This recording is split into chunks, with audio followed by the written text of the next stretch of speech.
Tabor family are among those evacuated. And again, if you had a weather radio, if you had any media available to you, if you could hear sirens, there were warnings. Otherwise, it was a beautiful day prior to this, and then the sky darkened, things got quiet, and this mile-wide tornado base roared through town. I understand the Tabors are standing by to talk to us. What were you first told, and how far are you from where your house is? We're about approximately a mile and a half from where the house is.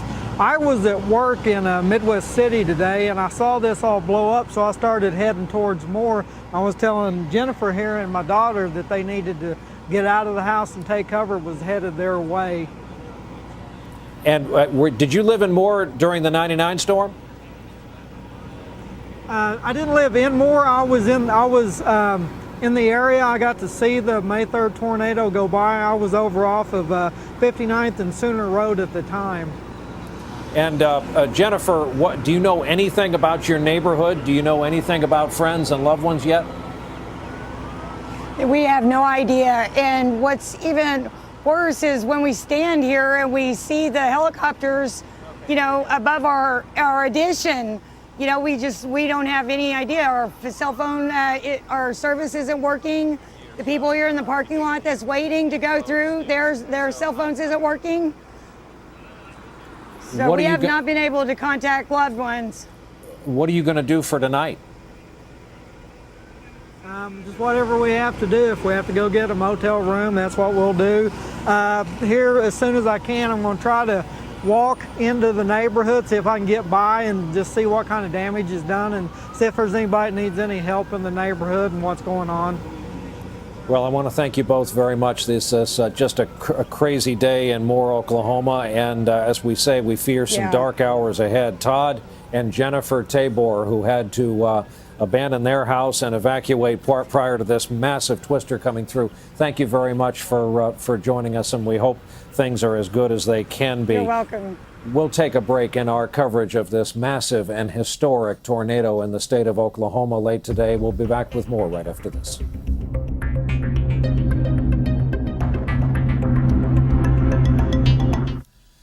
We are back. We're reporting from our Los Angeles bureau tonight, but all eyes, all attention is on the city of Moore in Oklahoma, just to the south of Oklahoma City. It appears they have had a historic tornado there, an F4 or F5 intensity. We want to bring you some of the early coverage on our NBC station in Oklahoma City, KFOR. This begins with the arrival of the twister itself. There it is. It's a mile right there on the H.E. Bailey where it turns down south. That's where it is right there. It's about a mile, and it's about a mile right at our tail. Don't lose your life. Go get away from it or go below ground. Storm cellar, basement, or safe room. It's the only option you have. It's absolutely massive. It's just shredding everything in front of it. Violent motion, a huge debris cloud wrapped around it. As you can see, this thing hasn't decreased in size any, and I'm actually kind of getting a little closer than I want to be to it right now, but this thing is sucking us in at about 50 to 60 miles an hour right now. Look at that school. Look at that school, guys. Oh my God.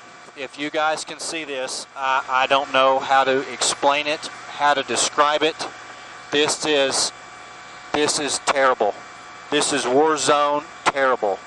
It is, like you see, completely destroyed as kids run up to hopefully their loved ones. But this whole area right here, guys, is it's completely destroyed. That's another school, Linda. Oh my goodness. And that one looks like, I don't know what to say. That one looks harder. It looks harder hit than any of them before. Oh my goodness. As a parent, this is kind of hard to report on. But we're going to stay in the air. You look at that scene of destruction there, and the small figures of those rescuers working frantically here, looking here. Where do you begin?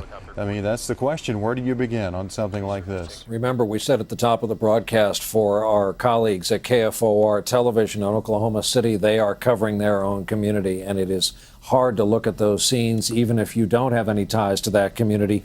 Al Roker is making his way to this elementary school that is quickly becoming the focus of so much attention. This is Plaza Towers Elementary. Al, what can you tell us? Well, I'll tell you, Brian, and we were on the air earlier with a special report. The closer we get in here, the more this really does resemble Joplin, Missouri from a few years back. I mean, the devastation. I could see fires. I walked back into one development. We were trying to work our way closer, and homes are leveled. There are fires burning, and the power is out. People are just milling about. You look on their faces, and it's basically just shock. They've never seen anything like this, or at least have not since that May 3rd outbreak in 1999 when they had an EF5 tornado touchdown. So it really is brutal. And, of course, the devastation that awaits at this school is just really heartbreaking. People are hoping for the best. But, there's still no word. And hearing the mayor talk about the fact that they couldn't say anything at this moment, it makes one fear for the worst, as it were. Al Roker in Moore, Oklahoma, and we keep saying it, they are in for some dark hours and dark days. There's no telling what they're going to find, as so much of that town you can see visually has just been swept to the side. Interstate 35 is closed. Another break. We're back with more of NBC Nightly News right after this. We fear we are covering a history-making tornado this afternoon. Moore, Oklahoma, south of Oklahoma City. Mike Seidel, Weather Channel meteorologist, is among the members of our team on site late today. And Mike, there is a fog of war aspect to this. We're getting reports 5 casualties in one spot. I'm looking at another of just one home, one intersection in Moore, 4 fatalities, including a mother and a baby. They tried to get into the freezer during the storm. We're in for an awful couple of days there. We are, Brian. I was here on May 3rd of 99. I got in right after the tornado hit, and this is as bad or worse than it was. Now, back then we were on the Fujita scale, and that one clocked winds of 317 miles an hour. Now on the enhanced Fujita scale, an EF5 would be 201 or higher. Right now, the preliminary rating is up to 200. Again, the Weather Service could rank this higher.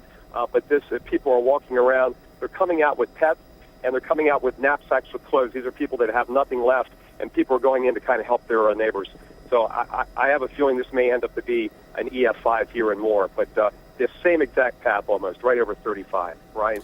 The pictures we're looking at, the aerial pictures from KFOR, almost defy description, and everyone, of course, is fearing what's going to be found there. Another break. Our coverage continues right after this. We are back covering this catastrophic damage in Moore, Oklahoma. We mentioned earlier the expression fog of war. Another expression from the world of the military is time over target. This storm, a mile wide at the base of this tornado, swept through, swooping back and forth, and that's what they're worried about. It was over this town long enough to wipe away all that you've been seeing in these pictures. We'll cling to whatever good news we get, and I'm holding in my hand an update from the Associated Press saying several children have been pulled out of the rubble alive at that school we've been concerned about, Plaza Towers Elementary School. We'll be hearing so much more about that in the next 24 to 48 hours. Our friends at the Weather Channel will go all night on this story, of course, and Matt Lauer and Savannah Guthrie, Al Roker have all diverted their travel plans. The Today Show will originate from Moore, Oklahoma tomorrow morning. More, of course, on this station on your late local news. For our team, I'm Brian Williams in Los Angeles tonight. Good night.